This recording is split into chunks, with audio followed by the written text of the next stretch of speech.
You were told that if you worked hard, played by the rules, got an education, and stayed disciplined, you'd be fine. Not rich, maybe not powerful, but stable, comfortable, safe. But somewhere along the way, that promise quietly broke. You're working harder than ever, yet it feels like you're standing still while everything around you gets more expensive, more competitive, and more unforgiving. And here's the uncomfortable truth most people never hear. This isn't a personal failure. It's a design feature. Later in this story, you'll see exactly why the system needs you stuck where you are. This video is about the middle-class trap. Not as a slogan or a political talking point, but as a real engineered structure that shapes your life, your choices, your stress, and your future. If you feel like you're doing everything right, yet never truly catching up, this is why. And by the end, you'll understand what keeps pulling you back, why escaping feels so hard, and what actually matters if you don't want to spend your entire life running on a treadmill that never speeds up. For decades, the middle class was sold as the reward for responsibility. Get a degree, get a job, buy a house, start a family, save for retirement. This wasn't just cultural advice. It was a blueprint. And for a brief moment in history, it worked. Wages rose alongside productivity. One income could support a family. Housing was affordable relative to income. The future felt predictable. But that version of the middle class was never permanent. It was an exception. And when the conditions that created it disappeared, the story stayed, even as the reality changed. Here's where it gets uncomfortable. The modern system doesn't actually want everyone to get ahead. It wants most people to remain functional, compliant, and financially dependent.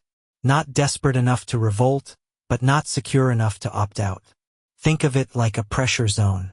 Too much pressure and people break. Too little and they become independent. The middle class lives right in the middle, just enough stability to survive, just enough stress to stay obedient. This is the first layer of the trap. Income that rises slower than the cost of living. Your salary might go up, but rent, healthcare, education, insurance, and taxes rise faster. Every raise feels like progress until it quietly evaporates. You're told to celebrate the promotion, but nobody mentions that the real purchasing power barely changed. And if you ask why it feels harder than it used to, you're told it's your budgeting, your choices, your discipline. But here's what nobody tells you.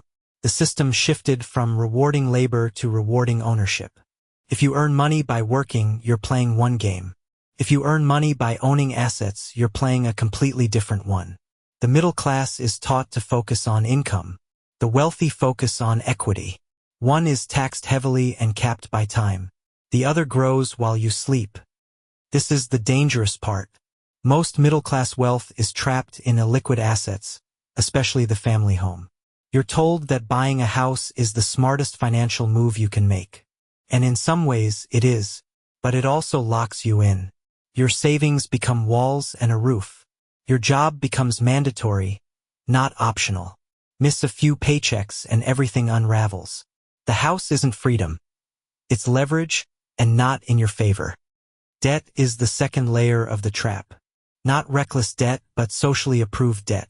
Student loans, mortgages, car payments, credit cards used to smooth over gaps between income and reality.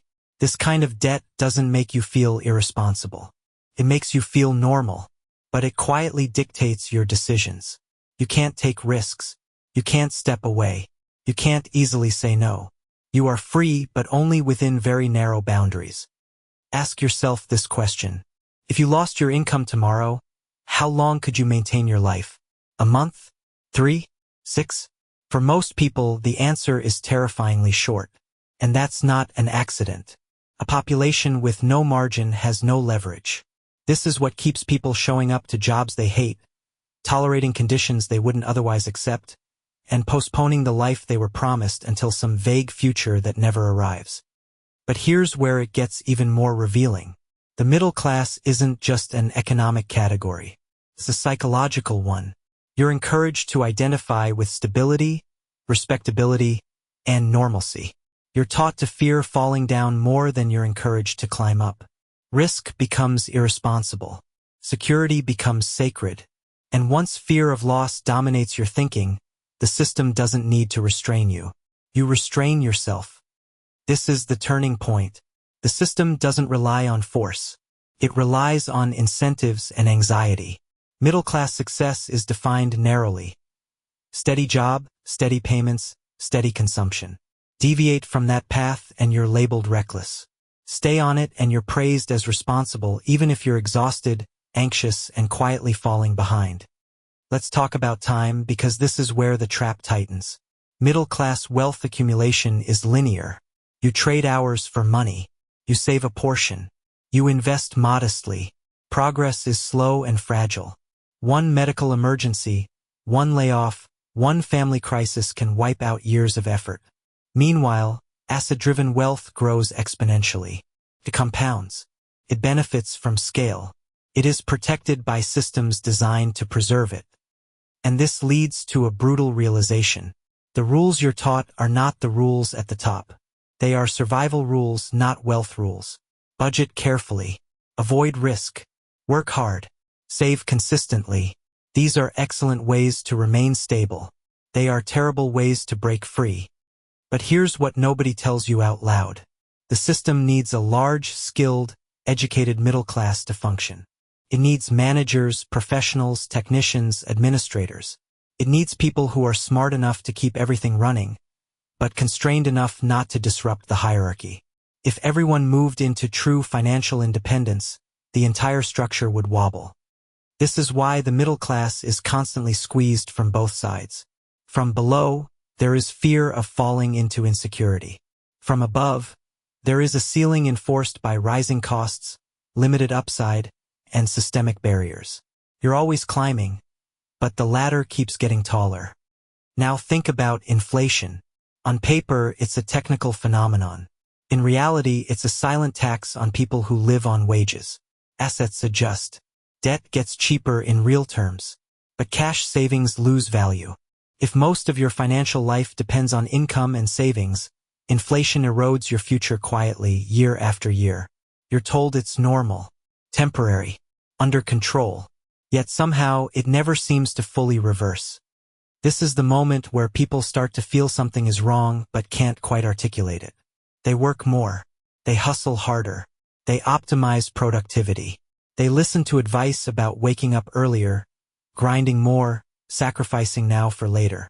And still, the finish line moves. That's not a motivation problem. That's a structural one. What does this mean for you right now? It means that feeling stuck doesn't mean you're failing.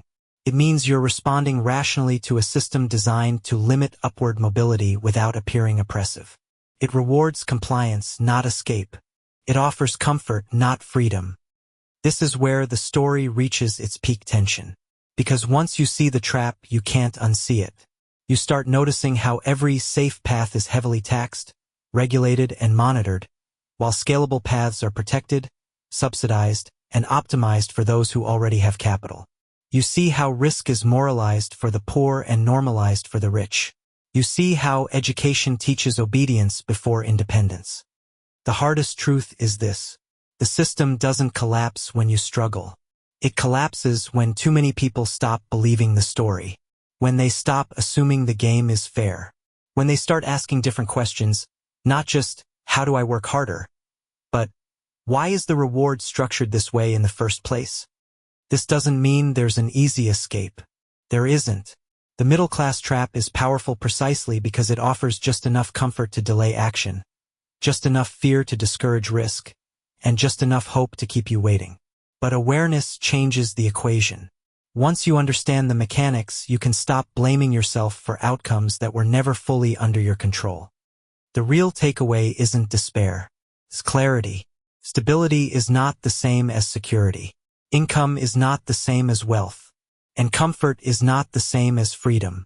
The system was never designed to make everyone rich. It was designed to make itself stable.